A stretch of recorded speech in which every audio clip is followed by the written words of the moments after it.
Bonjour et bienvenue sur Terra Adventure. Alors, Christophe Colomb, on le dit souvent, a découvert l'Amérique. On sait que ce n'est pas exactement vrai, mais 1492 reste quand même une date incontournable.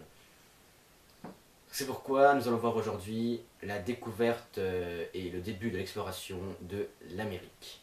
C'est parti.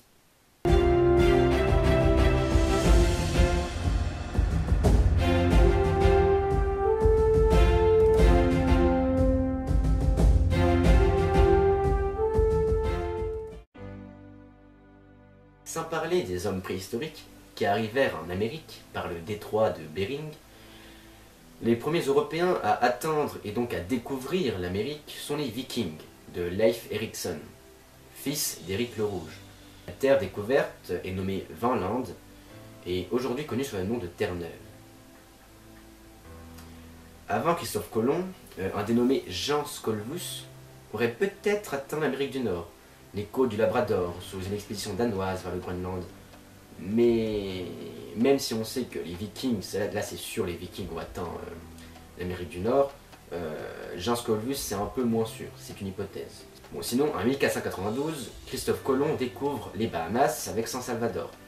Puis il découvre Cuba, Hispaniola, et en 1493, il découvre la Guadeloupe, la Dominique, Montserrat, Saint-Martin, Saint-Barthélemy. En 1494, c'est les Jamaïques qu'il découvre, et les côtes du Venezuela, de la Colombie. Dès cette année 1494, l'Espagne et le Portugal se partagent les terres découvertes et à découvrir avec le traité de Tordesillas, qui, à partir d'un point précis du méridien, trace la partie occidentale pour les Espagnols et la partie orientale pour les Portugais. Christophe Colomb, pensant jusqu'au bout qu'il a atteint les Andes, c'est Amerigo Vespucci qui, le premier, soumet l'hypothèse de la découverte d'un nouveau continent. C'est pourquoi le cartographe Martin Waldseemüller et l'érudit Matthias Ringmann, réunis au gymnase vosgien de Saint-Dié, désignent ce nouveau monde l'America, à l'honneur d'Amerigo Vespucci, et non à l'honneur de Christophe Colomb.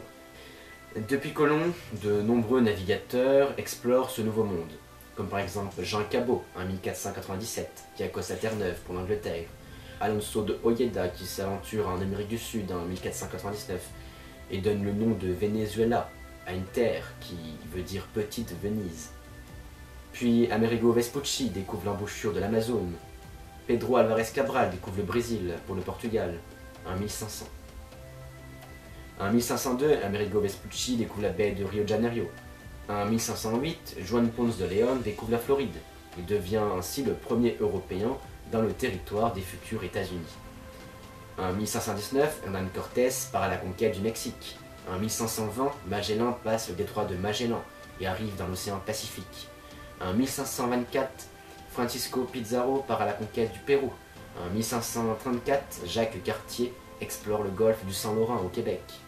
S'ensuit les expéditions de Orellana, de Francis Drake, de Samuel de Champlain, de Henry Hudson, de Cavalier de la Salle, jusqu'à ceux de Humboldt, de Lewis et Clark, qui mériteraient tous une vidéo à part entière.